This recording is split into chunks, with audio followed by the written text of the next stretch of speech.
eh, berbagi pengetahuan, karena sesungguhnya walaupun saya guru besar, saya terus belajar. Gelar itu tidak menjamin seseorang tahu segalanya. Ya, itu yang harus kita ingat baik-baik, bahwa dimanapun kita berada, kita harus berdampak, belajar, dan semakin berkarya. Jadi kehormatan bagi saya untuk bisa berbagi ilmu kepada Anda melalui STT HKBP Pematang Siantar. Mohon maaf, tahun lalu memang jadwalnya padat sekali, baru tahun ini kita bisa berjumpa lewat Zoom. Hari ini saya akan berbagi materi mengenai uh, systematic literature review. Saya sudah melakukan riset mengenai systematic literature review dan uh, sedang juga menulis mengenai metodologi penelitian systematic literature review. Kemudian Bapak Ibu, di kolom chat barusan saya kirim sebuah tautan supaya Anda bisa download di Science Direct. Saya mengajak 2 orang kolega untuk menulis tentang systematic literature review, dan sudah, puji Tuhan,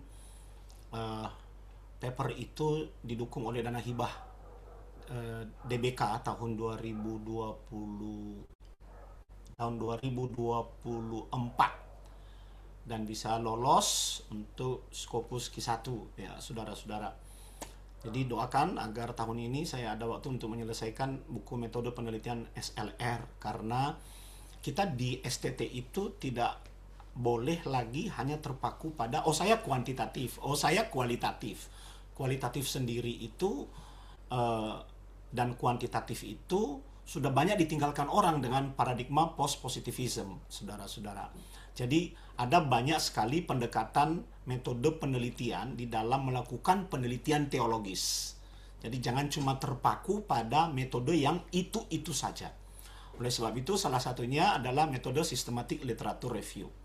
Izinkan saya untuk berbagi layar kepada saudara. Materi ini juga sudah bisa Anda dapatkan nanti kepada panitia ya saudara-saudara. Sekali lagi saya mengingatkan, saya barusan mengirim tautan di kolom chat untuk Anda segera mendownload paper itu sebagai contoh atau template bagi saudara ketika kelak akan membuat penelitian menggunakan systematic literature review. Persis sama, karena systematic literature review itu seperti penelitian kuantitatif.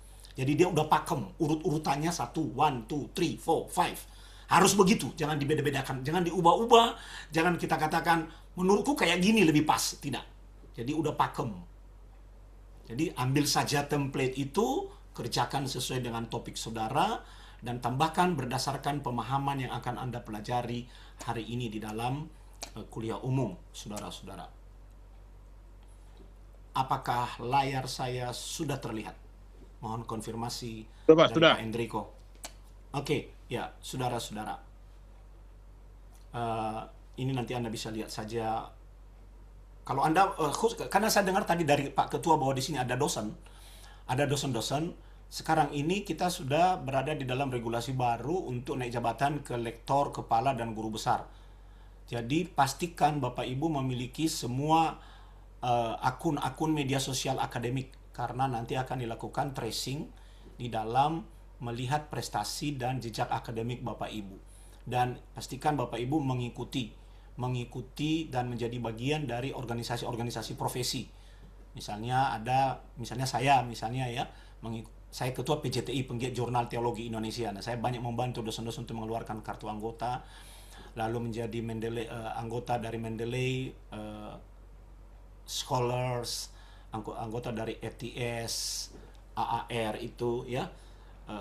Harus segera dipersiapkan. Sinta dan sister saudara harus diupdate. Bagi Bapak Ibu yang ingin melihat paper-paper Scopus, nanti ada di Scopus ID, silakan bisa akses ke sana. Google Scholar ID ada di bawah ini. Mengapa saya mengatakan hal seperti ini? Supaya ketika akun kita connect, karena rating akun saya sangat tinggi, maka yang connect itu akan ikut di bawah naik, karena sekarang dia bergerak dengan sistem algoritma. Itu sebabnya saya selalu mengatakan kepada dosen-dosen, kutip saya, bukan saya ingin dikutip supaya terkenal, tidak, supaya akunmu naik ya. Sehingga nanti ketika ada pencarian Sony Zaluhu, orang nomor 2-nya Anda. Jadi perlu tips dan trik untuk yang begitu-begituan, saudara-saudara. Ini Google Scholar, Bapak Ibu harus aktif mengupdate setiap paper dan tulisan Anda di Google Scholar. Juga harus mengupdate paper dan laporan kinerja Tridharma di Sinta. Jadi harus saudara-saudara paling tidak satu per semester. Yang sudah ada pastikan adalah pendidikan. Nah, penelitian kita perlu membuat paper, jurnal, dan sebagainya. Ini beberapa buku yang sudah saya tulis, saudara-saudara, dan ada yang sudah habis. Karena dulu saya mengawali sebagai dosen perjanjian lama, dan saya juga senang menulis jurnal, paper jurnal. Ada beberapa buku yang cetak ulang nih, saudara. Buku Mendele ini sudah cetak ulang sampai 3 kali itu. Dan buku Biblical Theology itu sudah berkali-kali cetak ulang karena rupanya dipakai sebagai rujukan dalam pengajaran teologi Alkitabiah di beberapa STT. Lalu ini beberapa buku terbaru. Ada buku yang barusan diterbitkan oleh Canisius, Digital Religion. Lalu ada buku tentang penulisan jurnal. Lalu ada buku metodologi penelitian yang sudah memasuki cetakan kelima, saudara. Nah, ini link dari artikel ini barusan saya kirim di tautannya di kolom chat untuk Anda bisa baca, untuk Anda bisa pelajari bagaimana template dan polanya, karena SLR ini tidak semudah yang kita pikirkan. Nanti kita akan belajar itu melihatnya. Nah, alright. Hari ini kita akan belajar mengenai 3 hal, saudara-saudara, dan ketiga ini akan menyatu satu dengan yang lain. Pertama, kita perlu belajar dulu dan mengenali apa yang disebut dengan systematic literature review. Systematic literature review itu tidak sama dengan literatur review. Seperti yang saya katakan tadi, systematic literature review itu mengikuti sejumlah protokol, dan protokol ini sangat ketat.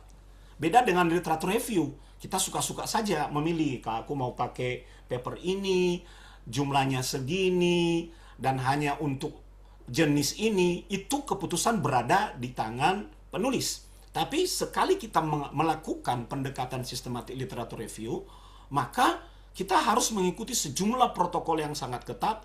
Misalnya papernya nanti ketemu ada 900, ya kita harus menganalisis 900 paper itu. Nggak boleh kita katakan, wah kebanyakan Pak papernya 900. Nggak sanggup saya membacanya. Saya sanggup baca 20 saja. Yang nggak bisa. Karena kita ada kata pembedanya di situ, yaitu sistematik. Itu sebabnya definisinya adalah systematic literature review, pendekatan tinjauan yang sistematis. Pendekatan tinjauan yang sistematis untuk melakukan identifikasi, menyusun ringkasan analitis, melakukan sintesis, melihat pola terkait sebuah topik penelitian. Jadi yang kita lakukan ini sebenarnya dalam systematic literature review itu adalah kita meneliti literatur yang sudah terbit. Data kita adalah literatur yang sudah terbit. Kita teliti itu. Nanti kita akan belajar apa semuanya, Pak. Ya, selama semuanya ya sanggup semuanya. Loh Pak, bagaimana cara melakukan itu semuanya? Makanya nanti kita akan belajar ada batasan-batasan yang harus kita patuhi, supaya kita juga tidak terlalu repot untuk membaca seluruh literatur itu. Ketika saya menyusun disertasi mengenai systematic literature review itu, saya tentang topik digital religion, saya menemukan 1.500 paper, saudara. Jadi saya akan menggunakan 1.500 paper itu untuk menjadi bahan kajian data primer saya dalam studi digital religion. Apa yang dikatakan orang tentang digital religion itu. Intinya seperti itu, saudara. Jadi kalau penelitian kuantitatif, kita ambil angket dan datanya berupa angka-angka yang kemudian kita olah secara statistik. Systematic literature review, responden kita adalah paper jurnal.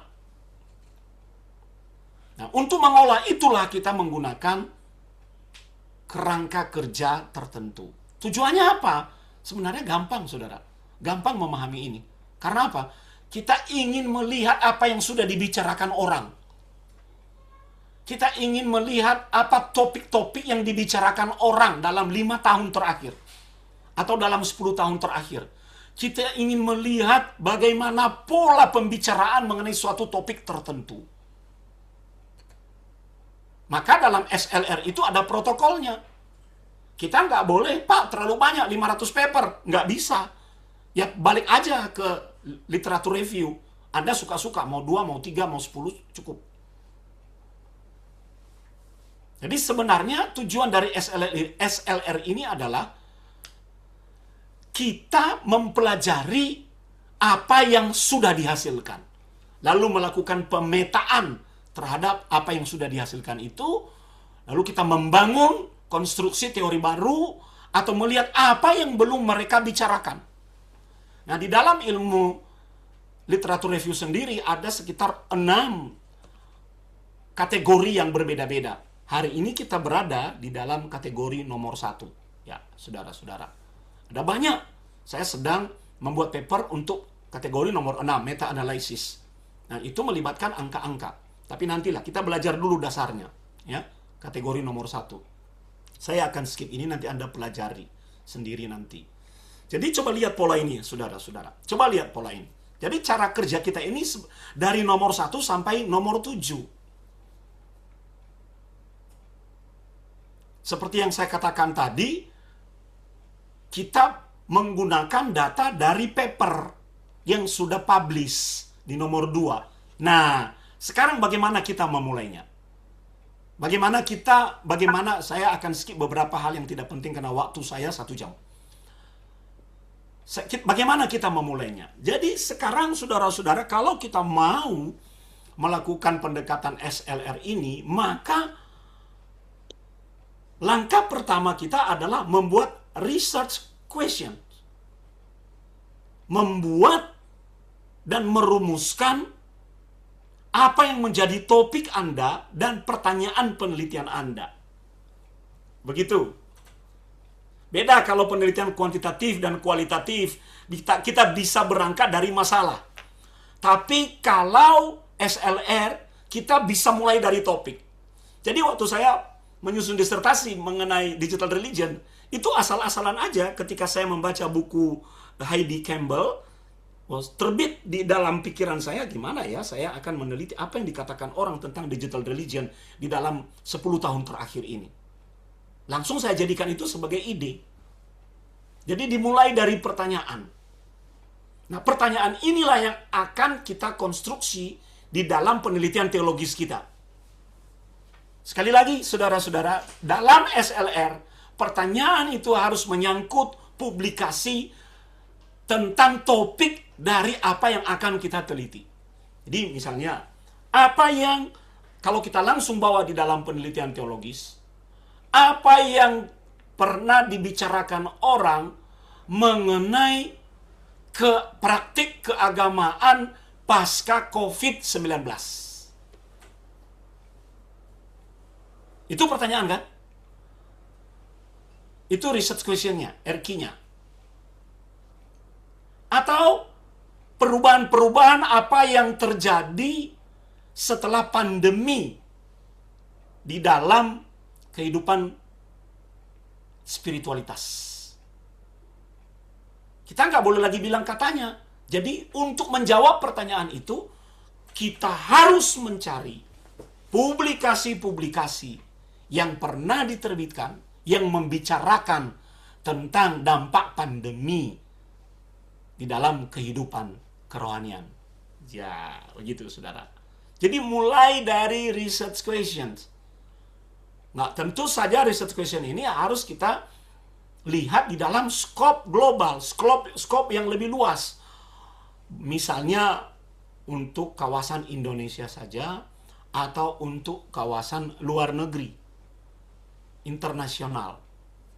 Maka pertanyaannya tidak boleh mengecil skopnya. Misalnya, apa dampak angkot di kota Medan? Makna kehadiran angkot di kota Medan. Nggak boleh. Berapa orang sih yang pernah menerbitkan paper tentang itu? Kita tidak bisa menggunakan topik itu untuk SLR. Seperti yang saya katakan tadi, perubahan-perubahan dalam praktik keagamaan pasca pandemi, itu bisa kita bisa SLR-kan.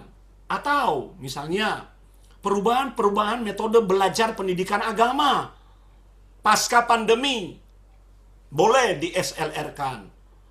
Atau pandangan-pandangan orang Kristen tentang kepemimpinan rohani, bisa kita SLR-kan. Jadi kita selalu harus berpikir bahwa ketika kita menemukan sebuah topik atau pertanyaan penelitian tertentu, kita harus berpikir bahwa sudah ada publikasi paper tentang itu. Nah, untuk menjawab pertanyaan itu nanti, kita cari publikasi-publikasi tentang topik itu. Kita stop dulu. Sampai pada bagian yang pertama, research questions. Jadi harus makin spesifik, harus makin detail, dan menyangkut publikasi. Kita stop dulu di sini. Saya kembalikan kepada moderator. Mengerti nggak? Ada pertanyaan nggak tentang research questions dalam SLR? Mungkin Bapak Prof untuk Lanjut. menyampaikan materi Bapak lanjut saja, nanti Oke, untuk baik. diskusi mungkin kita buka nanti ruang Pak, karena saya juga sudah menyampaikan di kolom komentar. Terima kasih. Oke. Oke, baik, saya lanjut.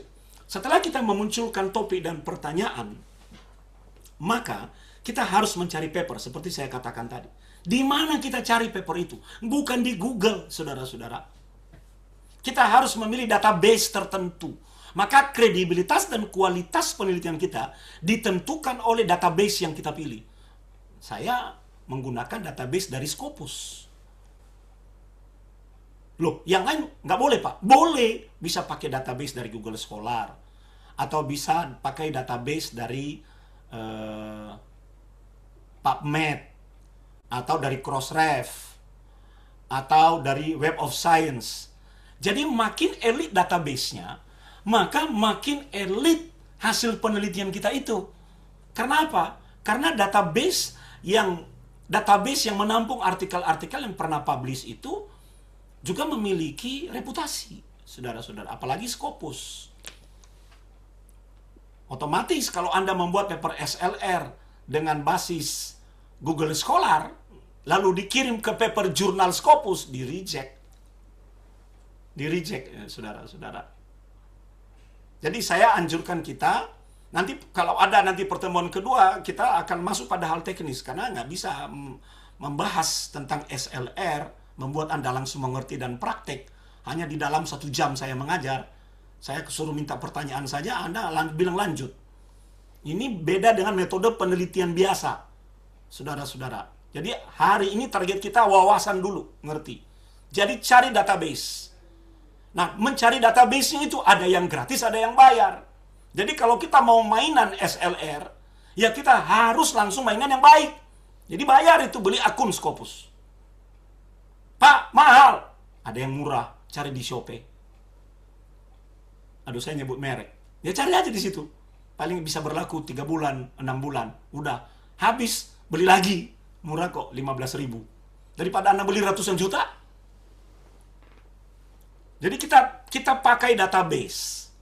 Banyak database yang bisa kita gunakan. Apa artinya sih database itu? Artinya di dalam database itu dia menampung paper-paper yang diterbitkan. Ya, mengapa Scopus?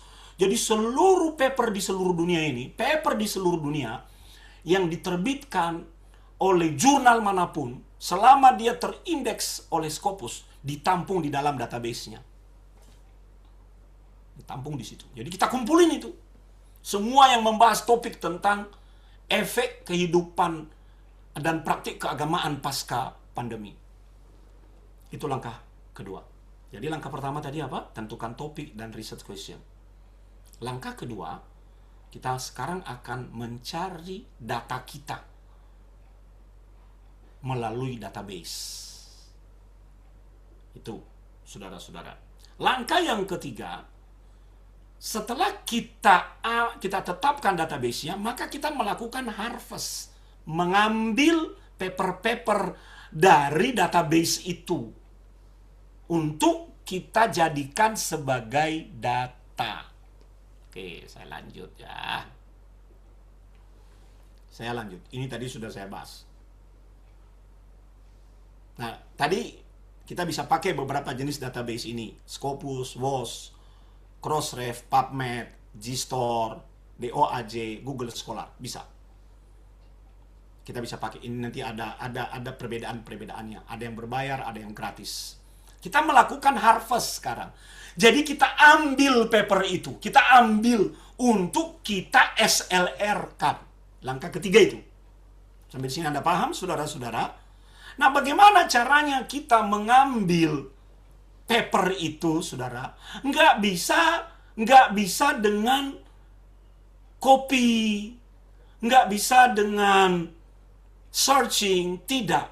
Ada protokol tertentu yang harus kita lakukan. Misalnya, kita ingin melakukan penelitian tentang kurikulum cinta kasih yang sangat getol disampaikan oleh Menteri Agama. Maka kita tentukan kata kunci. Kita tentukan dulu rumusan kata kuncinya, kasih. Oke. Lalu kata kunci utamanya kasih, kata kunci yang mirip dengan itu kita rumuskan. Kita gunakan kasih, atau cinta, atau agape, atau mengasihi, atau mencintai, atau phileo, atau storge, atau mencintai, atau philia, atau eros. Sehingga nanti seluruh paper yang memiliki keywords ini dapat kita ambil. Itu, saudara-saudara. Jadi ada protokol untuk mengharvestnya, untuk mengambilnya dari database Scopus atau database Google Scholar. Kalau tidak, semua paper dari jutaan itu yang tidak ada kaitannya dengan topik kita ikut nyangkut. Dengan memberikan kata kunci, maka proses harvest kita itu sudah terseleksi. Nah, kalau kita menggunakan database di Scopus, perintahnya menjadi seperti ini. Seperti yang ada di bawah itu. Anda tinggal ambil saja, di copy paste, lalu tinggal ganti kata kuncinya sesuai dengan apa yang Anda gunakan. Setelah kita ambil, itu masih misalnya ketemu 190 paper. Itu belum boleh kita teliti dan kita jadikan sebagai data primer kita. Belum, saudara-saudara. Itu masih data mentah. Dalam SLR ada sebuah protokol untuk menyeleksi paper yang kita ambil dari proses harvest menjadi final. Nah, proses ini disebut protokol Prisma.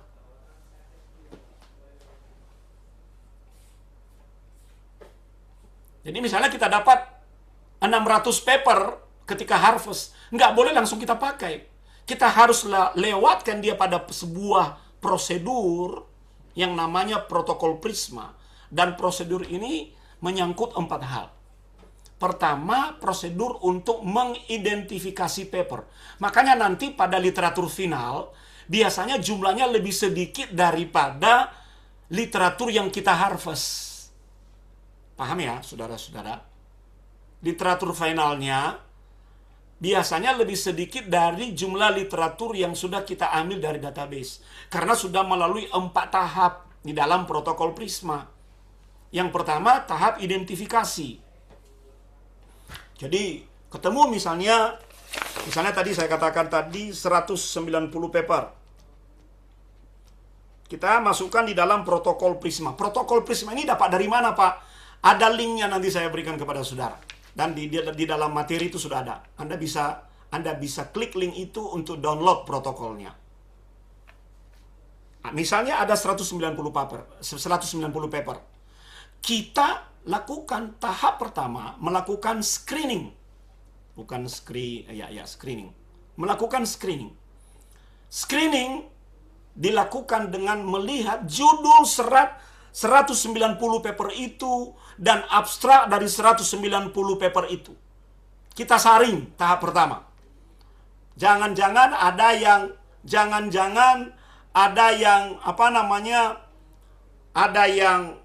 double, duplikat. Jangan-jangan ada yang hanya ada judul tapi nggak ada abstraknya. Itu gunanya screening, saudara. Itu kita buang sebagus apapun. Jangan-jangan misalnya kita menargetkan jurnal-jurnal berbahasa Inggris, nyelonong masuk ke dalam.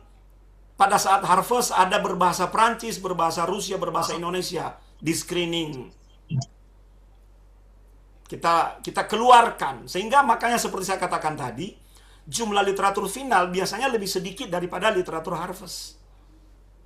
Setelah kita screening, kita masuk tahap eligibility. Tahap eligibility itu adalah tahap di mana kita membaca artikel itu dan memutuskan bahwa paper itu memang tepat sesuai dengan topik dan research question kita. Kadang-kadang judulnya bagus, sesuai, abstraknya sesuai, tapi isinya nggak sesuai, itu kita drop. Jadi proses identification, screening, eligibility, dan included itu adalah protokol yang harus kita jalankan yang disebut dengan protokol Prisma. Sampai kapan? Sampai nanti kita mendapat paper yang memang benar-benar valid. Sesuai dengan topik. Jadi kita baca itu, saudara-saudara, dalam proses ini. Nah, proses ini disebut protokol Prisma. Ini menjadi aturan dan konvensi internasional secara akademik. Anda bisa download itu. Jadi yang pertama misalnya identifikasi, ya, yang diambil di dalam database N di sini ya, saudara. Sebentar. Kita isi ini dulu. Misalnya tadi kita ketemunya 190 paper. Lalu kita cek ada yang duplikat enggak? Berapa duplikat yang ada? Misalnya ada 10. Berarti tinggal tinggal 180. Kita tulis di sini 180. Jadi hasil dari sini turun ke sini, jumlahnya makin berkurang. Setelah itu kita laporkan lagi dalam proses ini tadi. Setelah kita screening, apa yang dikeluarkan, misalnya bukan berbahasa Inggris, apalagi tidak lengkap database-nya. Nah, kita misalnya keluarkan ada 50. Maka sekarang 190 dikurang 10 menjadi 180 dikurang 50 menjadi 130. Nah, tinggal di sini sekarang turun lagi menjadi 130. Oke. Dan jumlah papernya makin berkurang. Lalu kita cek lagi, kita screening lagi eligibility-nya. Oh, ternyata paper-papernya ada banyak sekali yang tidak layak. Ada jumlahnya berapa? 100. Jadi tinggal di sini papernya untuk kita akses 30. 30 ini kita baca. Semua kita baca. Jangan takut. Kali ini saya tidak membahas AI dulu. Jadi harus mengerti dulu dengan pola manual, saudara. Kalau Anda langsung AI nggak ngerti manualnya, kacau nanti. Nah, lalu kita baca, ada beberapa yang kita tolak, misalnya papernya tidak baik dan sebagainya. Misalnya jumlah yang kita tolak itu adalah 5 karena sejumlah alasan tertentu. Maka akhirnya paper yang menjadi studi kita untuk topik tertentu adalah 25. Jadi kurang kan? Jadi untuk mengurangi paper itu tidak boleh seenaknya kita sebagai peneliti. Nggak boleh. Harus melalui sebuah protokol yang disebut protokol Prisma. Dan ini 4 tahap yang harus kita lalui. Identification, screening, eligibility, dan yang terakhir included. Baru ketemu nanti apa yang menjadi literatur final. Begitu, saudara-saudara. Jadi, seperti yang saya katakan, bahwa jumlah literatur final itu memang jumlahnya lebih sedikit daripada jumlah yang kita harvest tadi. Nah, setelah ketemu literatur final, jumlah literatur final ya, kan ketemu itu 25 paper misalnya. Itulah yang akan kita olah untuk menjawab research question kita. Nah, kita kembali ke research question. Misalnya kita membuat rumusan pertanyaan seperti ini. Saya ingin melakukan penelitian mengenai apa yang dikatakan oleh peneliti Indonesia tentang praktek kasih. Wah, maka di dalam 5 tahun terakhir. Oke. Berarti ketika nanti saya melakukan harvest, saya sudah menentukan batas hanya paper mulai dari tahun, misalnya dari tahun 2025 mundur ke belakang menjadi 2020. Maka hanya paper-paper itu yang akan saya olah, yang saya harvest dari database. Dan itu yang akan saya pelajari untuk menjawab 4 pertanyaan ini. Apa itu pertanyaannya? Bagaimana konsep kasih dirumuskan dalam literatur? Jadi misalnya RQ1 ini, research question number 1, kita cari jawabannya di dalam 25 paper yang sudah kita saring melalui Prisma tadi. Itu artinya, saudara-saudara. Research question number 2, kategori-kategori apa yang muncul dalam literatur mengenai kasih dalam perspektif sosial. Nah, kita cari jawabannya. Kita cari jawabannya dari 25 paper itu.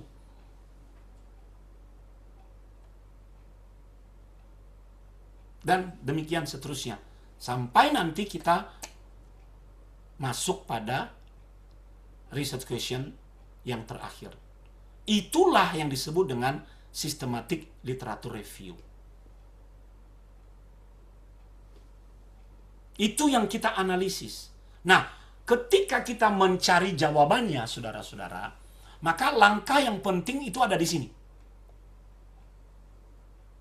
Seluruh data di dalam 25 paper itu, pertama-tama harus kita tabulasi dulu.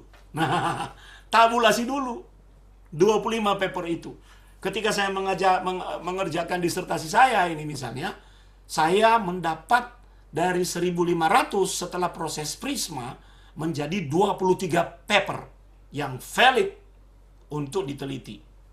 Jadi saya mentabulasi seluruh data bibliografi dari paper itu. Judulnya apa, penulisnya siapa, dia termasuk tipe A atau tipe B, sumbernya dari mana, tahun terbitnya mana, jumlah halamannya berapa, penerbitnya berapa. Kalau mau lengkap misalnya harus ada novelty-nya apa, metodenya apa, rekomendasinya apa. Makin lengkap, makin baik.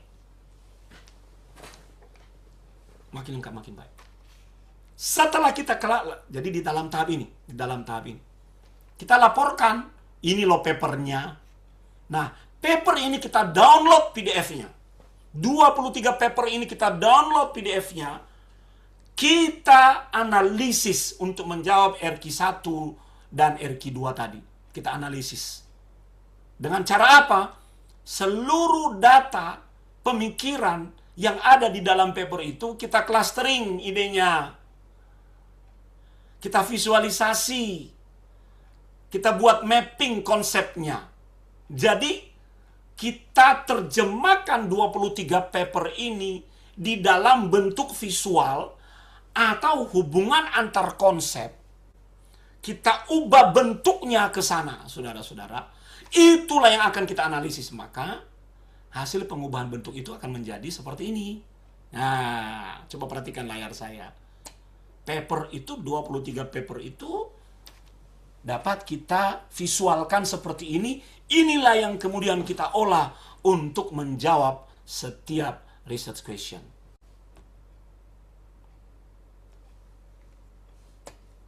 Di dalam SLR.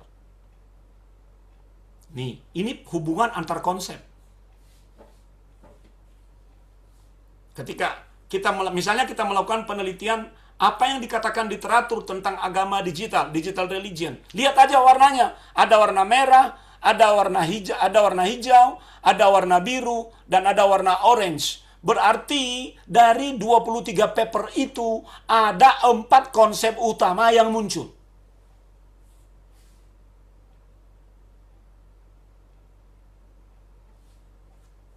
Itu yang kita ulas, itu yang kita analisis. Itu yang kita bahas di dalam paper kita. Nah, bagaimana cara memunculkan gambar ini? Kita menggunakan alat-alat bantu yang tersedia di mana-mana. Biasanya saya menggunakan NVivo. Atau saya menggunakan Bibliometrics. Hanya itu. Supaya memvisualkan 23 data ini kita visualkan. Kita visualkan sesuai dengan research question kita. Lalu keluar bentuk seperti ini, itulah yang kita kemudian analisis. Visualisasi gambar seperti ini. Kita bisa melihat apa yang menjadi tema penggerak di dalam 23 paper itu yang mengenai topik digital religion. Apa yang menjadi tema utama, tema dasarnya. Mana tema-tema yang sudah ditinggalkan. Jadi kalau misalnya kita baca kita baca gambar ini ya, kita bisa mengambil kesimpulan bahwa orang sudah tidak lagi dalam 5 tahun terakhir, orang sudah tidak lagi membicarakan agama digital terkait dengan COVID-19. Tapi orang membicarakan tema digital religion berkaitan dengan komunitas online, berkaitan dengan internet, berkaitan dengan hadirnya sebuah ruang baru yang disebut dengan cyberspace. Sudah terjadi pergeseran konsep.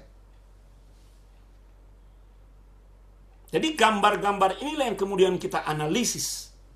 Nah, misalnya ya, contoh tadi, research question number 1. Apakah rumusan atau definisi mengenai agama digital di dalam literatur? Dari 23 literatur itu kita lihat cakupannya. Mana yang paling banyak bicara tentang digital religion. Lihat presentasinya, presentasi cakupan itu. Yang paling tinggi ada 7,6%. Dari mana angka ini kita dapat? Dari proses pengolahan tadi melalui bibliometrics. Dari situ kita dapat angka ini. Oh, berarti di antara 23 paper ini yang paling banyak bicara tentang topik digital religion adalah Siuda, penulis yang bernama Siuda. Nah, lihat di dalam gambar hubungan antara konsep ini, maka dia yang paling dekat coachnya. Begitu saudara-saudara. Yang paling jauh ini, Cooper ini tidak terlalu banyak berbicara mengenai digital religion. Konsepnya beda. Apalagi materi. Jadi makin jauh dia, kita makin lihat. Kita dapat simpulkan, dia makin jauh dari topik inti. Oh, dia tidak terlalu fokus di sana. Jadi 23 paper ini kita lihat keterhubungannya dengan konsep utama kita. Misalnya 23 paper ini adalah paper tentang kasih. Maka kita lihat keterkaitan dan keterhubungannya dengan konsep kasih. Nah, kita mapping seperti ini. Dari mana gambar ini muncul, Pak? Dari mana gambar ini muncul? Dari NVivo. Jadi 23 paper itu PDF-nya kita masukkan di dalam NVivo, kita olah, kita visualkan. Untuk melihat keterhubungannya. Makanya tadi saya katakan itu tidak mudah bicara tentang SLR. Paling tidak wawasan dulu target kita malam hari ini, siang hari ini. Research question number 2 misalnya. Perubahan apa yang terjadi dalam ranah agama digital mengenai ruang sakral agama? Bla bla bla bla bla bla bla bla bla. Ada berarti ada berapa instrumen itu?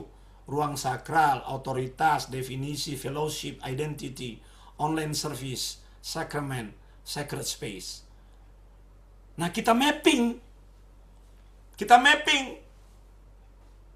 di antara seluruh dalam 23 paper itu, saudara-saudara, kita bisa baca di dalam gambar yang sebelah kiri ini, ya.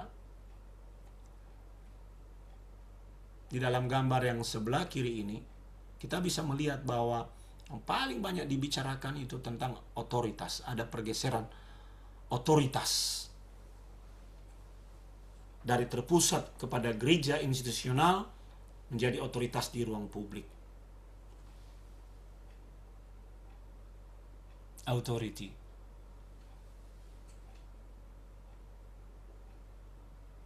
Apa kata para ahli mengenai kata kunci itu? Nah, itu saudara-saudara. Misalnya kita ingin melakukan riset, kita ingin melihat dalam 23 paper itu apa yang terjadi atau apa yang dibicarakan mereka tentang persekutuan atau fellowship. Nah, ternyata mereka mendefinisikan fellowship itu adalah misalnya in relation to the sacred. To the sacred itu adalah membangun hubungan di dalam sacred yang dimaksudkan di sini adalah ruang ya, ruang. Jadi misalnya kita datang ke gereja, itu sacred space kita, maka kita bisa terhubung di dalam sacred space itu. Ada ahli yang mengatakan seperti itu. Ada ahli yang mengatakan bahwa persekutuan terjadi melalui komunal, groups. Ya. Ada yang mengatakan fellowship terjadi berlangsung antara satu dengan yang lain karena masing-masing terhubung atau masing-masing berbagi satu dengan yang lain.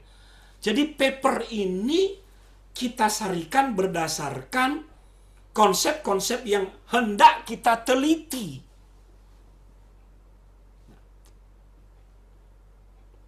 Memang begitu cara kerja SLR. Kita visualkan konsep itu, baru kita bahas dan kita ulas tentang persekutuan. Ada ahli yang mengatakan bahwa persekutuan bisa terjadi di dalam chat rooms atau pada saat mereka berdoa di saluran hotline, saluran-saluran doa jarak jauh, atau fellowship bisa terjadi di halaman media sosial. Nah, ini kan teori yang bisa kita kembangkan sebagai ide.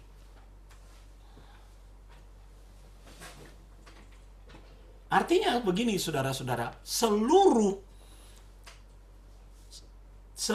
jadi kita menyatukan 23 paper itu di dalam satu layer. 1, 2, 3, 4, satu layer, lalu kita lihat apa kata seluruhnya tentang persekutuan. Apa kata seluruhnya tentang pertanyaan number 1. Apa kata seluruhnya tentang research question number 2. Gitu. Itulah yang kemudian kita susun menjadi report akademik kita.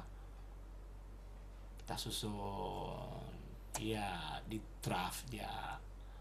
Nah, gimana cara kita menentukan draft pada laporan kita? Berdasarkan research question. Kalau research questionnya 4, lah buatlah 4. Kalau subbabnya, kalau 5 ya 5, kalau 2 ya 2 saja. Laporkan visualnya, analisis hasilnya, lalu diskusikan.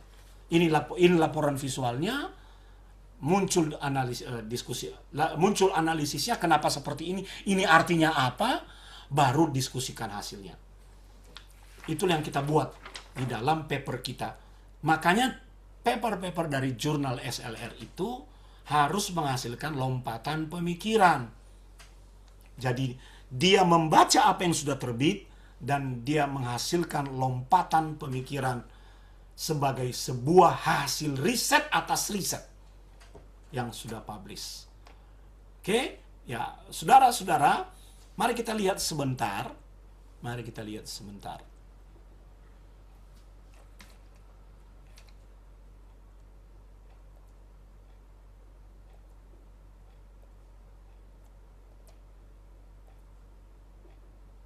Mari kita lihat sebentar paper ini. Sebentar, saya minta waktu sebentar lagi Pak moderator ya. Boleh kan? Sampai 11.40 Pak Prof. 11.40 ya? Oh, oke, masih aman. Saya pikir tadi 11.20. Oke, coba kita lihat paper ini. Sekarang paper ini reportnya. Nah, apakah bisa terlihat saudara-saudara?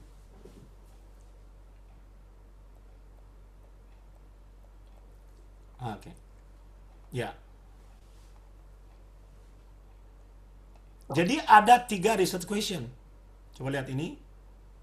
Di sini ada 3 research question.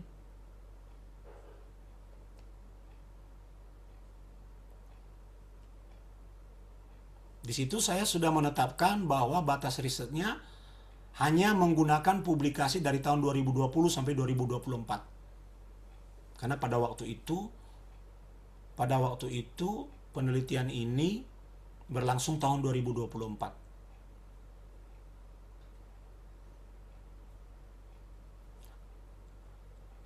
Pertanyaan number 1, what is the bibliometric description of scientific publications on religious moderation? Jadi meneliti tentang moderasi beragama di Indonesia, apa yang dikatakan, apa dideskripsikan oleh paper-paper dalam kurun waktu 4 tahun. Itu yang pertama. Pertanyaan yang kedua, bagaimana apa yang menjadi tren dan pola dalam diskusi akademik dalam riset-riset itu tentang moderasi beragama di Indonesia. Lalu apa yang menjadi tema-tema yang diusung dan apa yang menjadi riset gap dari studi moderasi beragama yang dilakukan di Indonesia. 3 riset question ini maka menjadi 3 subbab. Coba lihat, ini yang pertama tadi.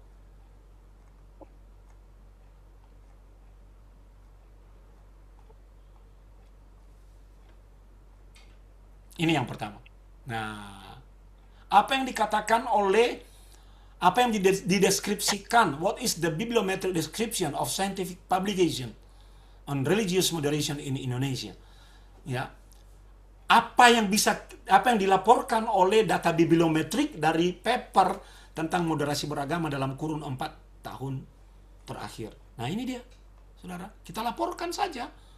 Kita laporkan bahwa ketika kita melakukan penelitian ini, maka kalau kita lihat tahun 2023, paper-paper banyak sekali orang membicarakan tentang moderasi orang beragama yang kemudian turun di tahun 2024. Itu aja kita laporkan. Jadi hanya seperti itu kita baca datanya, itu sudah menjadi jurnal internasional ya saudara-saudara.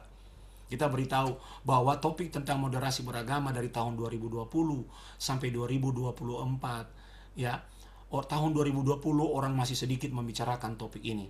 Terjadi penambahan yang signifikan mulai dari 2021 yang terus naik dan memuncak pada tahun 2023. Topik ini menjadi jenuh di tahun 2023 sehingga terjadi penurunan pembicaraan tentang religious moderation di tahun 2024. Kita usulkan, kita cari apa yang dibicarakan selain moderasi beragama sehingga ini tidak bisa naik-naik lagi. Itu laporan nomor satu. Dari mana ini? Ini dapat dari Scopus.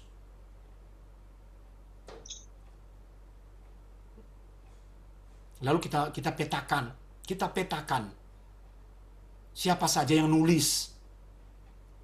Kita petakan seperti ini. Ini yang nulis, nama-namanya ini. Ya, yang paling kuat, yang paling terang. Yang abu-abu berarti dia hanya nyinggung sedikit-sedikit.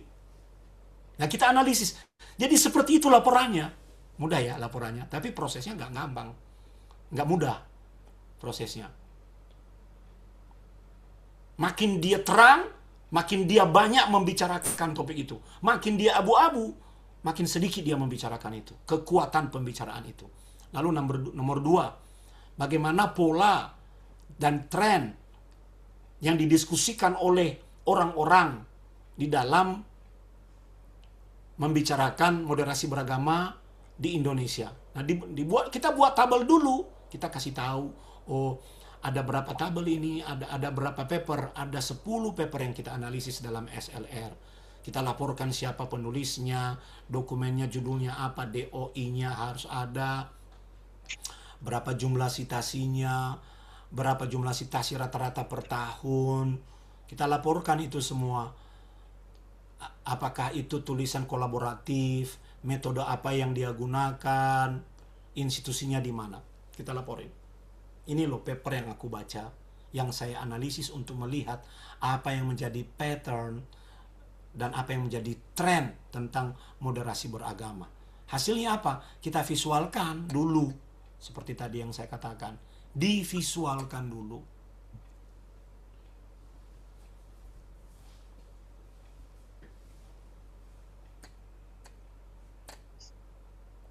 Hasil visualisasi itulah yang kemudian kita olah dan kita deskripsikan.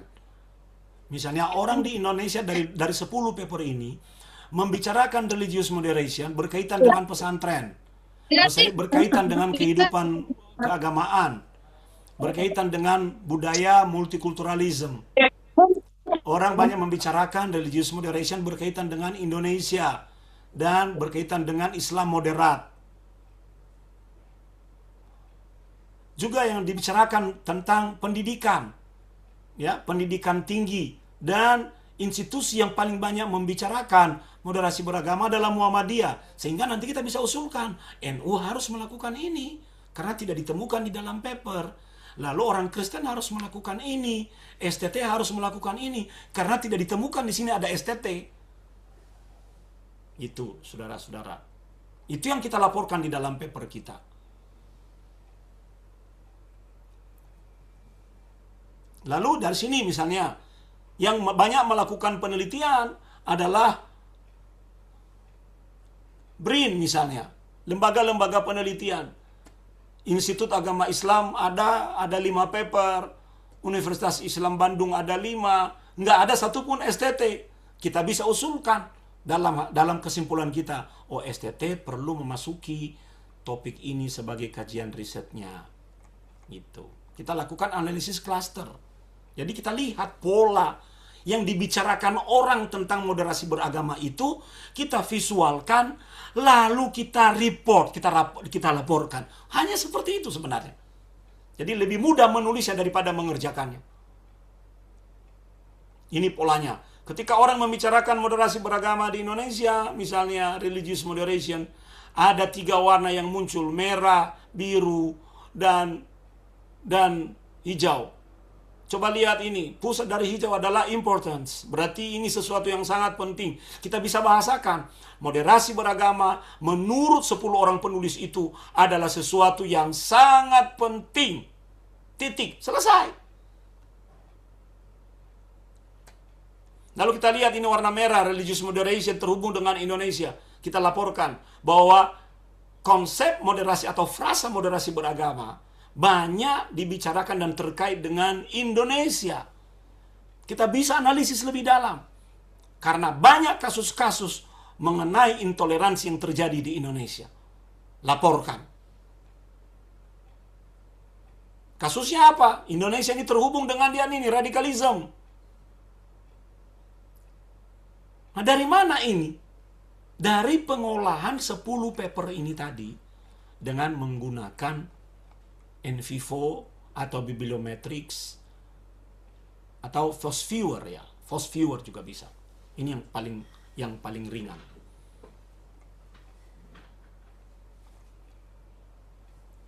Lalu kita membicarakan mengenai pergeseran tema. Nah, ini yang saya katakan tadi. Ya. Ini yang saya katakan tadi. Jadi rupanya penggerak utama dari tema moderasi beragama di Indonesia adalah jalur pendidikan. Ini. Yang kedua, institusi yang bernama Muhammadiyah dan Nahdlatul Ulama. Dan yang ketiga adalah pengembangan karakter. Boleh kita kembangkan ini menjadi laporan tersendiri.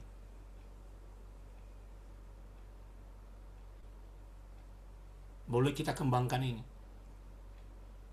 Inilah yang menjadi novelty kita dari riset tersebut. Seperti itu ya, saudara-saudara.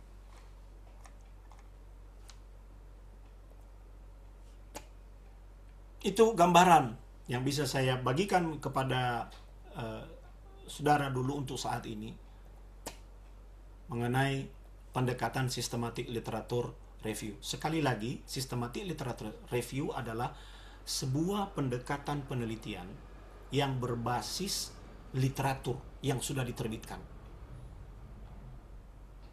Nah, karena literatur itu banyak, kita perlu menyeleksi literatur itu dengan protokol tertentu yang ilmiah yang bisa dipertanggungjawabkan, namanya prisma. Hasil dari protokol ini, kita akan menemukan tumpukan literatur yang menjadi data primer kita untuk melakukan SLR.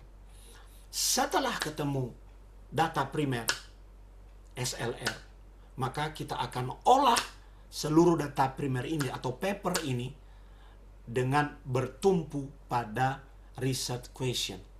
Apa yang menjadi pertanyaan penelitiannya, kita cari jawabannya di dalam tumpukan seluruh paper final.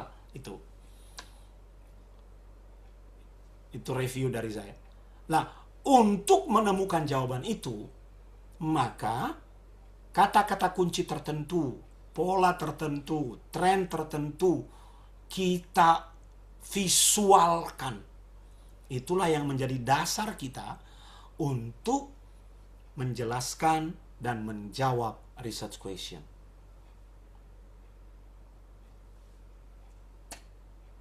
Setelah itu kita tinggal buat laporannya. Kurang lebih seperti itu ya, saudara-saudara, yang bisa saya bagikan dengan cepat dulu untuk saat ini.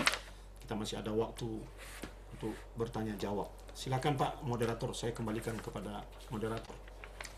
Oke, terima kasih untuk Bapak Profesor, sangat luar biasa Bapak untuk materi yang telah disampaikan. Mungkin kita bisa memberikan aplaus dengan mengganti dengan senyuman. Nah, aplaus Bapak Ibu mungkin tidak terdengar. Kita bisa mengganti dengan senyuman kita kepada ruang Zoom meeting kita pada siang hari ini. Untuk Bapak Profesor, di sini ada beberapa pertanyaan yang disampaikan dan mungkin ada yang sudah terjawab oleh Bapak Profesor dalam pemberian materi tadi. Jadi ada beberapa pertanyaan untuk Bapak Profesor. Yang pertama tentang mungkin SLR dan biometrik tadi sudah terjawab ya. Ya. Apa perbedaan Bukan biometrik, tapi bibliometrik. bibliometrik? Sini ada pertanyaan dari Bapak Daniel Sinaga, Pak Prof. Bagaimana rekomendasi dengan menggunakan search engine, Elix and Connect Papers, Pak? Ya, itu Elicit dan Connected Papers itu adalah fasilitas AI. Ada plus dan minus terhadap penggunaan AI. Tapi kalau kita mau menggunakan AI untuk SLR, tinggalkan itu semua. Lebih bagus gunakan Watase. Ya, itu sangat bagus untuk jauh lebih baik, lebih bagus, lebih recommended karena memang dia digunakan untuk proses SLR. Ya. Mereka AI itu hati-hati, dia ada yang bisa mengekstrak langsung database, tapi ada juga yang tidak bisa. Jadi lebih baik kita langsung masuk pada database aslinya saja. Ya, pakai Watase aja kalau mau menggunakan software, pakai Watase.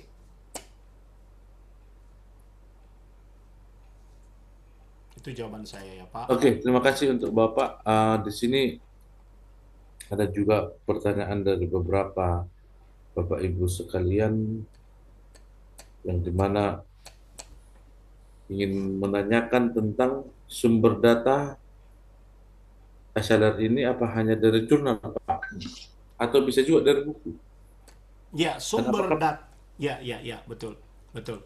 Ya, selama ini untuk SLR itu menggunakan berdasarkan hasil penelitian. Nah, hasil penelitian luarannya apa, saudara-saudara? Paper journal. Bukan buku. Ada buku yang tebal-tebal, ya. Misalnya bagaimana saya bisa karena buku ini bukan hasil penelitian, misalnya tebal seperti ini, bagaimana saya bisa masukkan di dalam software dan sebagainya. Ya.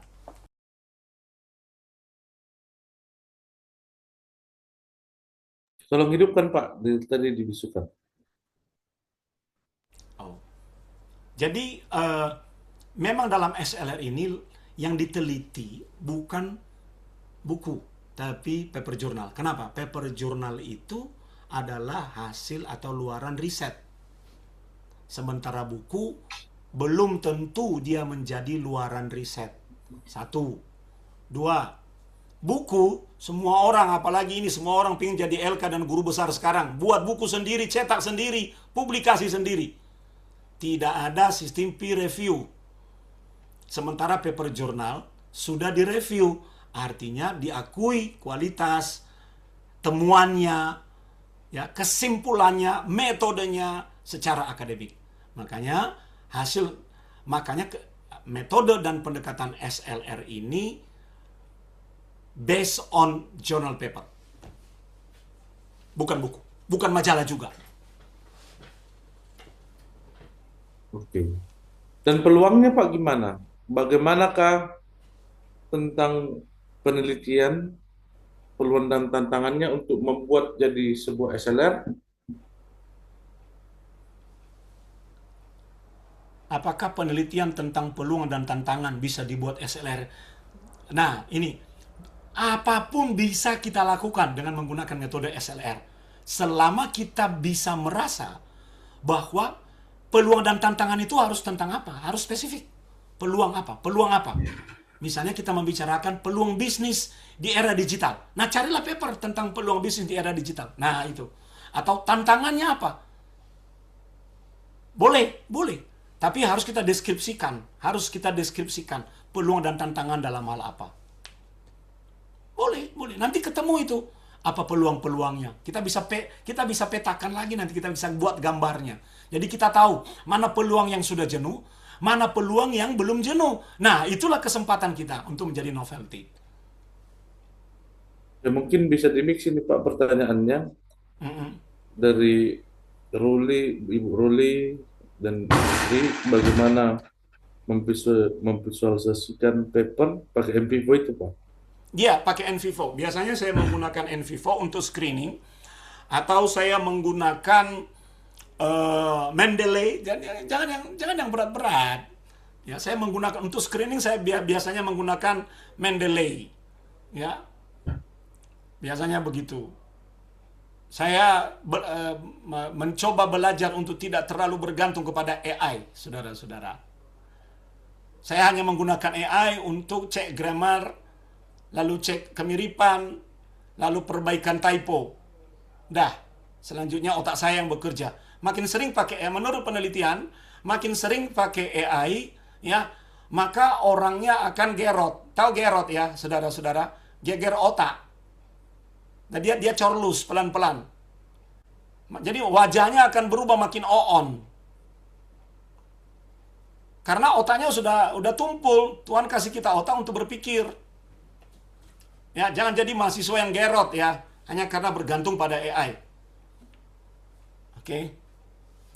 Jadi tentang kualitas paper Pak, apabila kita lihat SLR yang telah disampaikan tadi, bagaimana apabila ada perbedaan pendapat atau kontroversi dalam paper yang apa ataupun data yang di SLR kan? Ya, makanya tadi saya katakan kita kembali pada research question. Jadi ini pertanyaan yang baik. Jadi misalnya kita bisa munculkan research question, perbedaan-perbedaan apa yang ada di kalangan scholars mengenai topik XXXXX. Ya, yang kita munculkan perbedaannya, bukan kita analisis. Oh, ada perbedaan dalam hal ini. Ya sudah. Jadi kita membaca kumpulan paper itu dengan research question kita. Dan juga di sini ada ingin memakai SLR untuk pendekatan penelitian metode grounded teori kasus Pak, atau fenomenologi yang ingin dicapai. Misalnya, seberapa penting SLR untuk pendekatan penelitian kualitatif dengan metode grounded teori. Metode grounded teori itu Anda membangun teori baru atau fenomenologi. Artinya Anda menggunakan teori-teori fenomenologi, misalnya dari Schultz, Hertz itu ya. Bukan fenomena ya, tapi fenomenologi. Itu beda alat, saudara-saudara ya. Beda alat, nggak ada hubungannya itu. Jadi kalau Anda grounded, ya grounded aja.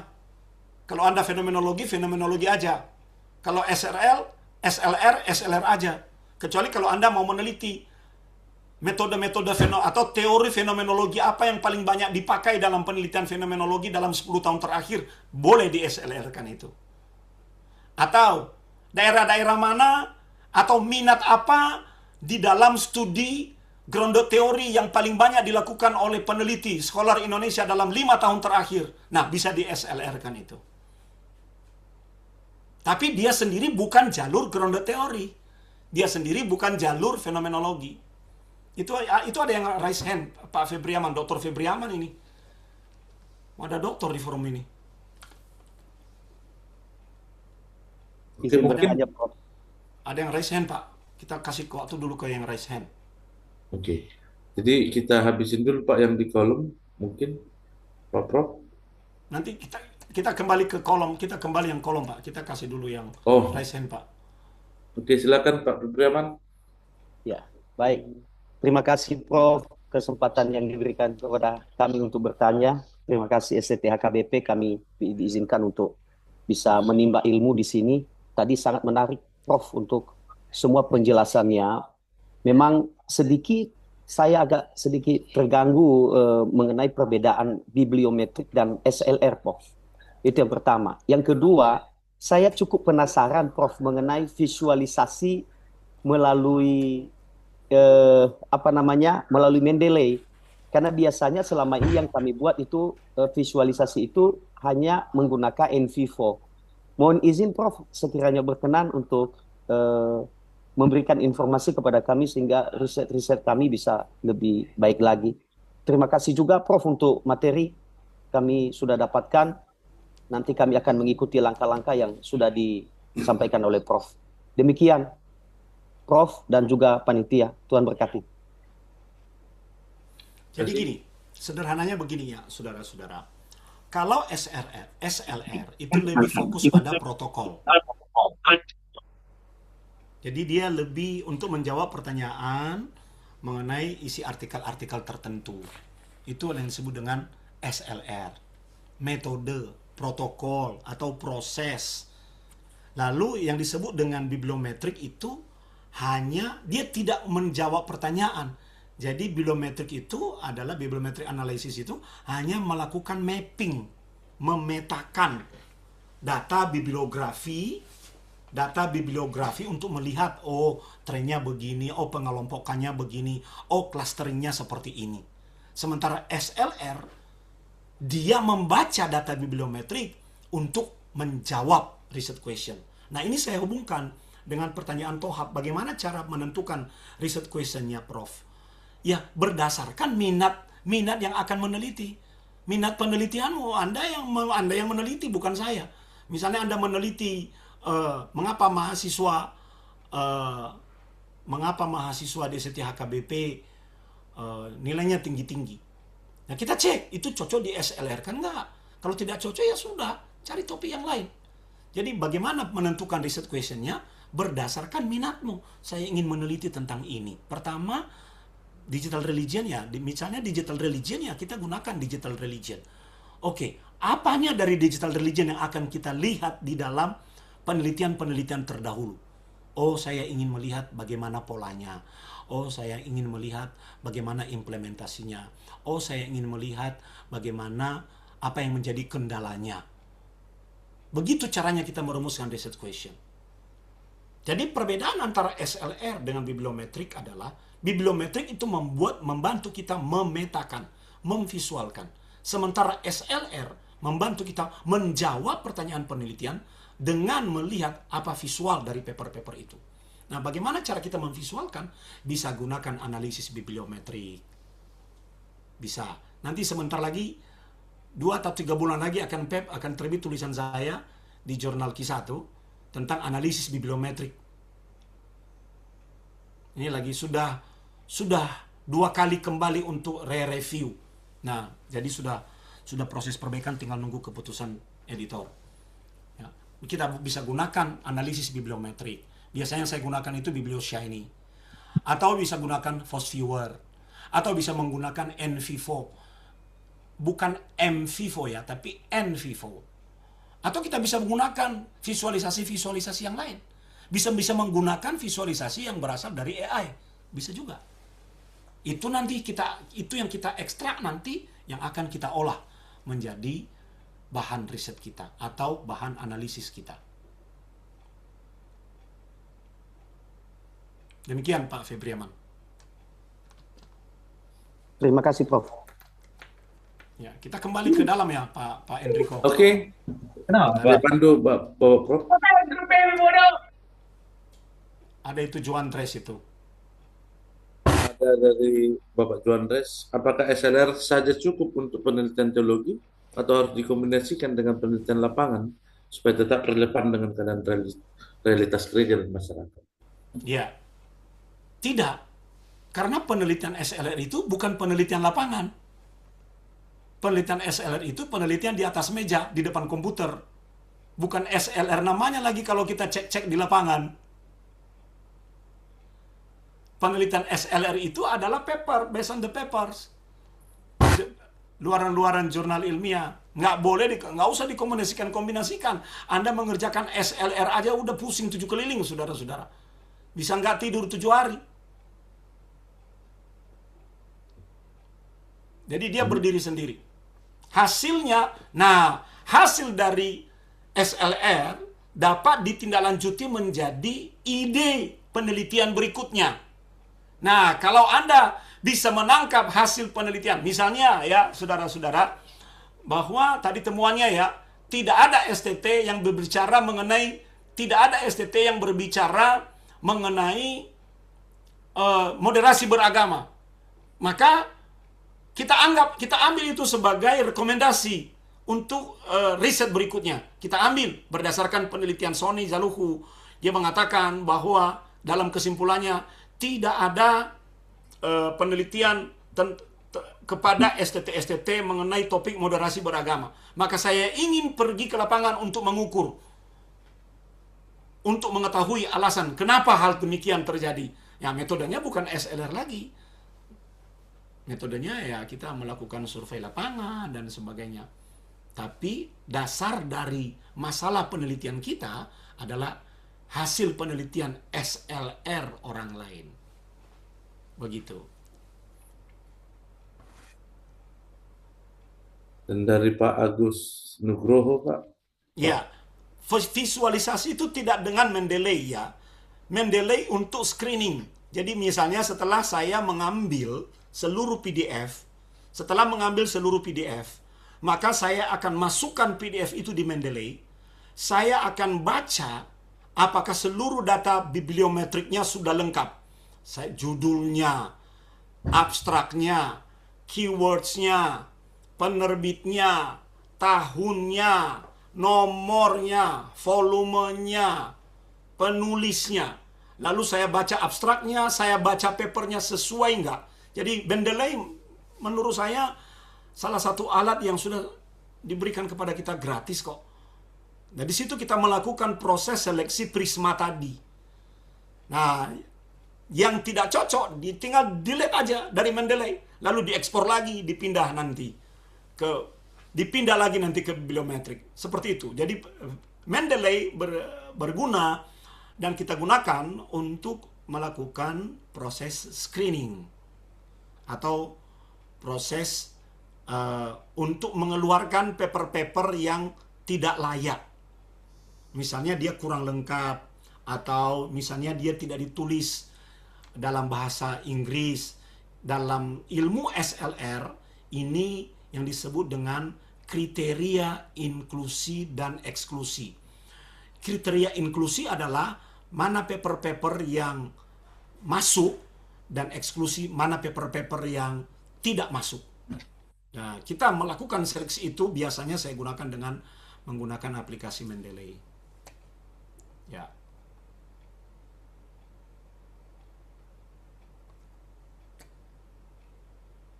Dan dari Pak Ferry William. Ferry William ini. Banyak yang ingin LK dan GB dengan mudahnya menghasilkan karya yang instan. Karya yang instan itu misalnya membajak karya mahasiswa, kopi karya mahasiswa, menggunakan kartel, menggunakan bayar biar orang lain yang mengerjakannya. Itu akan membuat kita menjadi akademisi yang abal-abal. Pertanyaan saya ya ke arah regulasi Permendikti terbaru mengenai syarat khusus LK dan GB Isu merebak tidak diizinkan menggunakan artikel yang bertipe SLR atau sejenisnya seperti conceptual paper atau research note dalam pengajuan. Dikti lebih menghendaki artikel bersifat empirical study atau PTKK di bawah. Tidak ada aturan itu. Selama itu tidak ada tertulis bunyi itu di dalam undang-undang yang baru. Ya, isu siapa itu tanya sama dia, kenapa kamu ngomong seperti itu? Mana buktinya?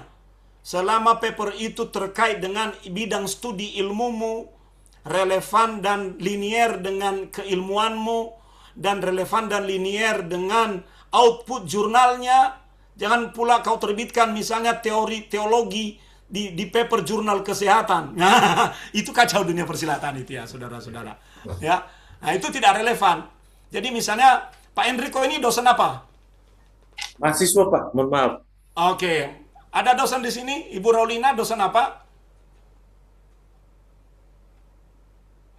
Perjanjian Dosen baru. perjanjian baru, Pak. Perjanjian baru. Maka Bu Raulina harus membuat paper tentang perjanjian baru, misalnya eksegese perjanjian baru di ayat-ayatnya, Ya, Pak. atau misalnya melakukan kritik teks, Ya, ya, Pak.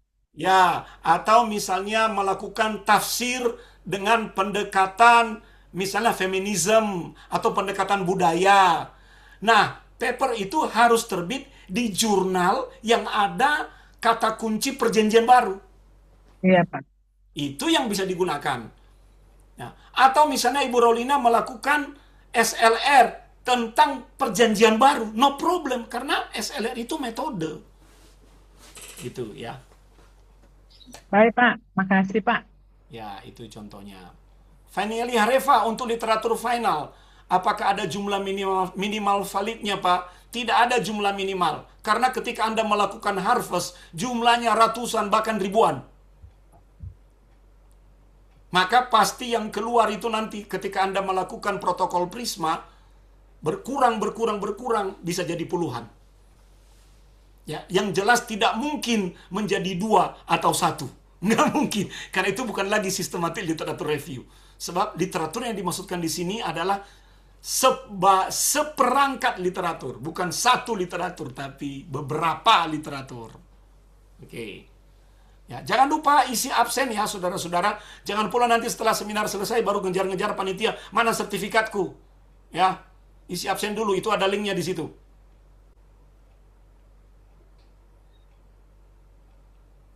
Oke. Sip. Beres, Pak. Silakan Yang bertanya baru lagi. Pak lagi.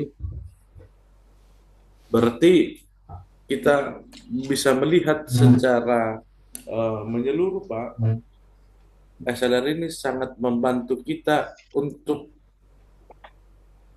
menemukan perbincangan yang sedang dibicarakan. Exactly. Itu dia. Dan bahkan itu membuat kita bisa menemukan riset gap. Jadi kita bisa bilang, oh, si Pak Sony dan Enrico hanya berbicara tentang A. Mereka tidak pernah membicarakan tentang B. Berarti itu adalah riset gap saya. Luar biasa Pak. Gitu. Metode SLR ini sungguh sangat membantu kita, terlebih untuk ingin mengetahui informasi isu-isu yang hangat tentang teologi ataupun tentang pendekatan yang lain. Jadi untuk Bapak Ibu peserta yang lain, kita bisa menyampaikan juga pertanyaan dalam 3 menit waktu yang tersisa. Dan untuk pertanyaan yang telah dijawab, mungkin terima kasih banyak untuk Bapak Prof, karena bukan hanya dibekali, tetapi juga difasilitasi memahami pembekalan yang telah disampaikan. Jadi waktu yang sangat sempit ini kami persilakan untuk Bapak Ibu peserta apabila ada pertanyaan lagi yang ingin disampaikan ataupun hal yang ingin terkait tentang SLR, kami persilakan.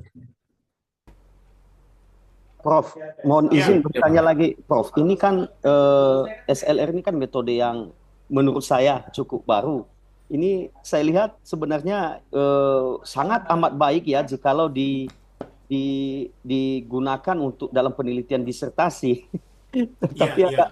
agak lucu memang saya lihat di beberapa institusi ini nggak digunakan gitu loh, masih memakai paradigma lama. Ini bagaimana menurut Prof ini?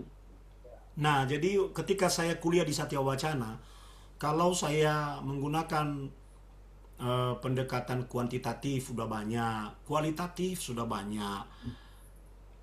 Nah, saya pilih sesuatu yang baru untuk di mana saya belajar. Itulah sebabnya saya belajar dan mengusulkan pendekatan SLR dan mereka oke. Sehingga eh, lahirlah buku ini, pendekatan sistematik literatur review, dan ternyata bisa dijadikan disertasi. Dan banyak banyak saya kutip disertasi dari Australia dan Amerika yang menggunakan juga pendekatan SLR.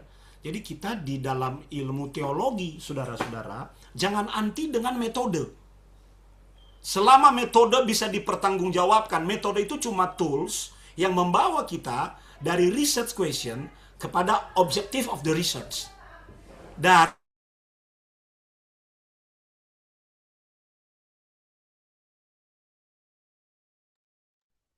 Sedang mati lampu ya, Bapak Sony. Mati lampu. Aduh, bisa juga mati lampu di rumah Prof ya. Ya, di Semarang ini apa namanya cuaca kurang bagus, sudah diinfo kalau ada beberapa jam mati. Oke, siap.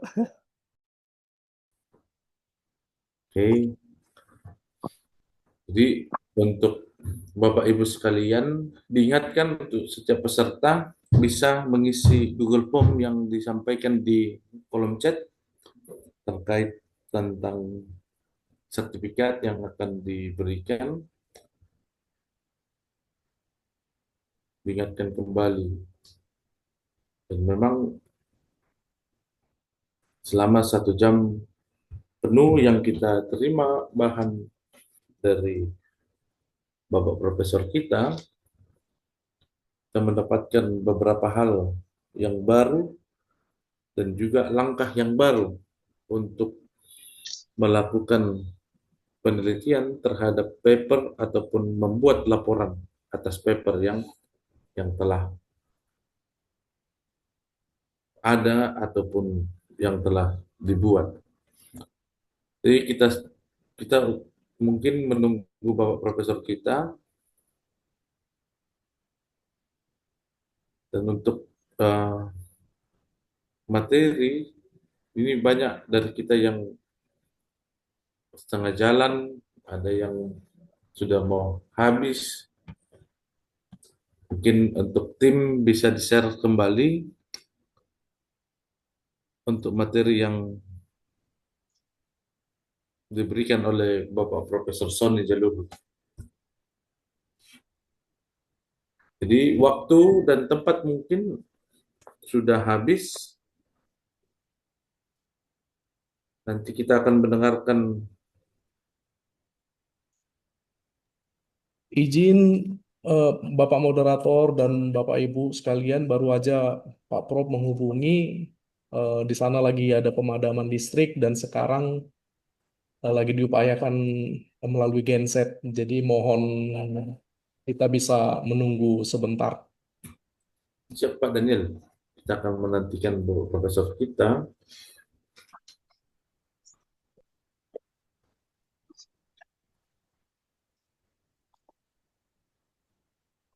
Karena Bapak Profesor kita nanti yang melakukan refleksi penutup atas kuliah kita pada siang hari ini.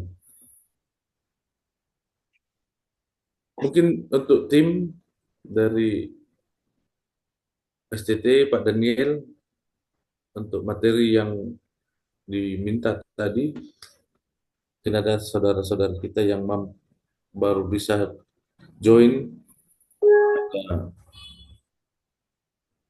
akhir-akhir pertemuan kita ini. Mohonlah di-share kembali bahan kuliah yang telah diberikan.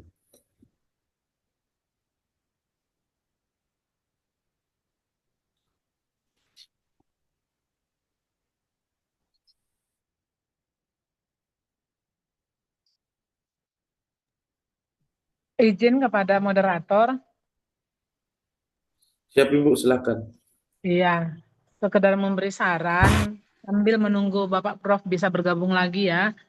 Saya pikir ini adalah metode baru yang sangat menarik. Bagaimana nanti Bapak moderator bisa menyampaikan kepada Bapak Prof, kiranya ini boleh semakin disosialisasikan. Karena kan sebagaimana kita sudah tahu selama ini kita masih banyak berkecimpung di metode kualitatif, kuantitatif seperti itu, supaya metode baru ini bisa menjadi legal dan dapat, bukan menjadi legal, pasti legal dan dapat semakin diterima di dunia akademisi. Maka usulan yang kiranya Bapak moderator bisa sampaikan, kiranya ada proses sosialisasi khususnya di perguruan tinggi di bawah naungan Persetia. Kalau boleh nanti Bapak moderator bisa sampaikan saran dari Ibu Raulina ini, karena tahu eh, Bapak Prof bisa segera bergabung di Zoom ini. Demikian, Pak Moderator. Siap Ibu, akan disampaikan terkait usulan yang disampaikan oleh Ibu Dr. Paulina, bagaimana mensosialisasikan metode SLR di tingkat perguruan tinggi di bawah Persetia, yang dimana mungkin belum banyak atau masih sedikit kalangan akademisi yang mengenal ataupun memahami tentang pendekatan atau metode SLR ini. Nanti disampaikan Ibu.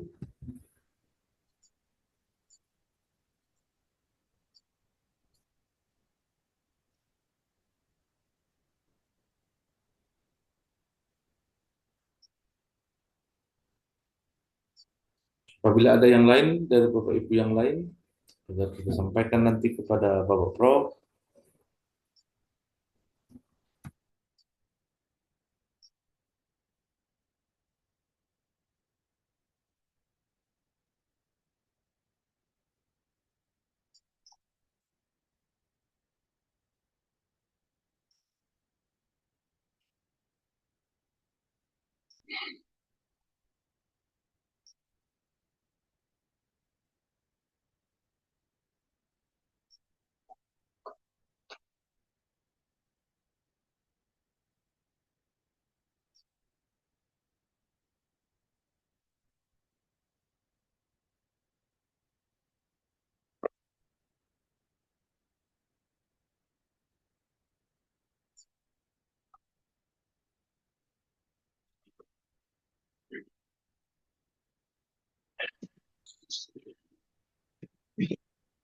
Halo,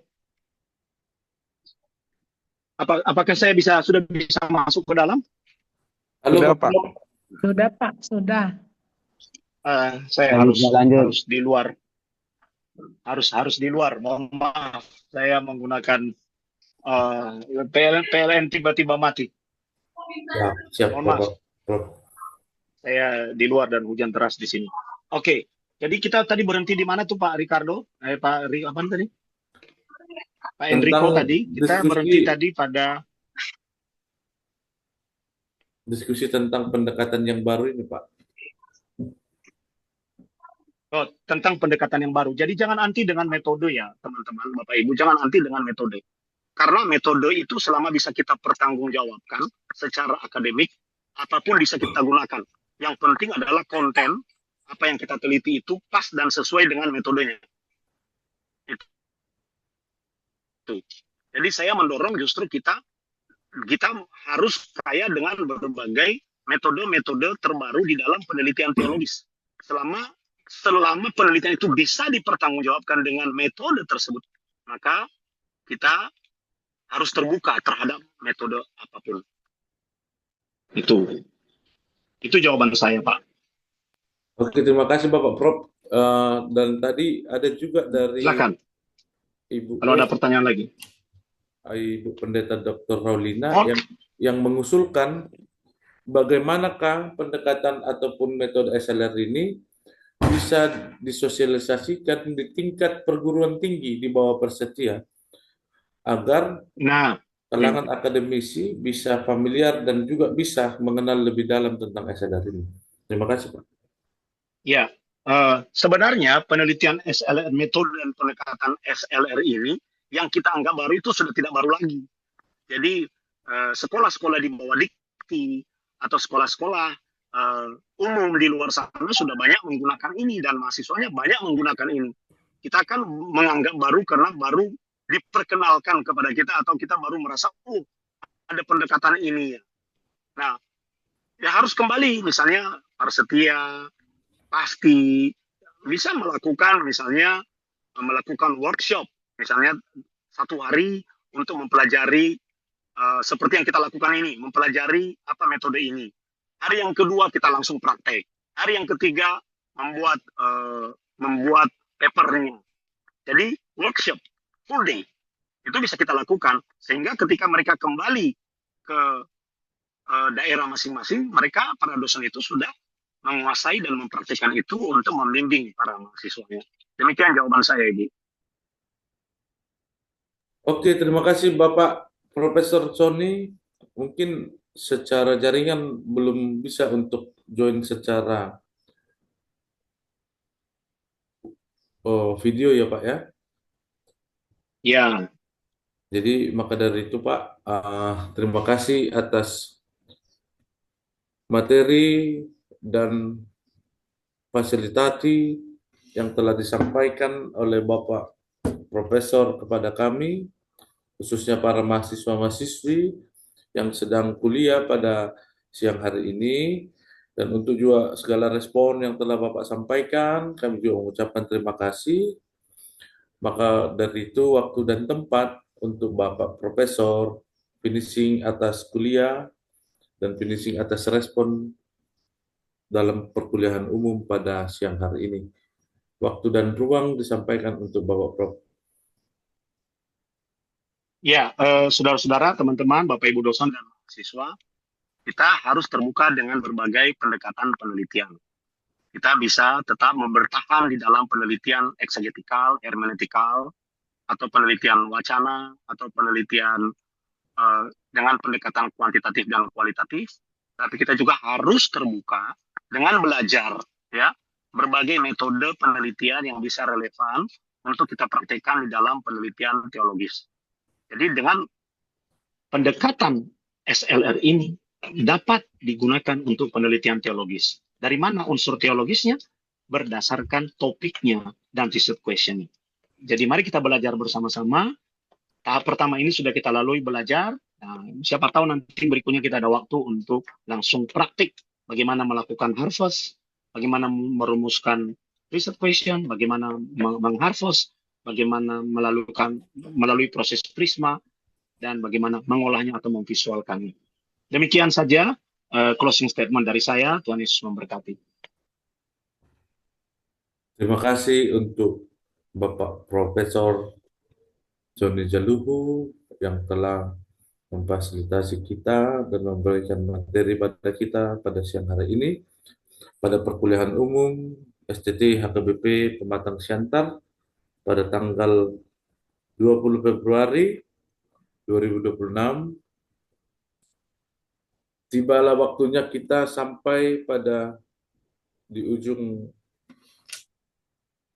waktu perkuliahan pada siang hari ini. Jadi maka dari itu terima kasih untuk seluruh tim dari STT HKBP dan juga Bapak Ibu peserta pada perkuliahan siang hari ini, dan terlebih untuk narasumber kita dan dosen kita pada siang hari ini Bapak Profesor Sony Jaluhu. Jadi saya Enrico Lambok Sinaga sebagai moderator mengucapkan banyak terima kasih untuk kita sekalian. Kita akan menutup perjumpaan kita pada siang hari ini dengan doa yang dibawakan oleh Bapak. Foto bersama. Foto bersama? Ya, baru akhirnya nanti. Oke, siap. Bapak Daniel,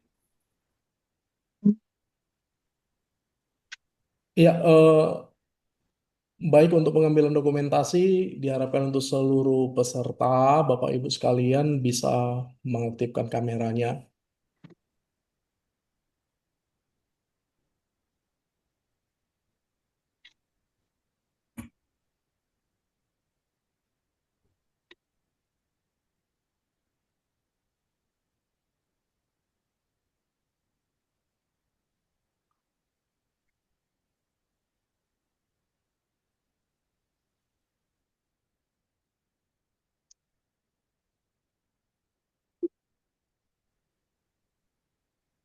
Ya, baik, sudah Bapak Ibu, boleh dilanjutkan oleh Bapak Moderator. terima kasih untuk Bapak Daniel.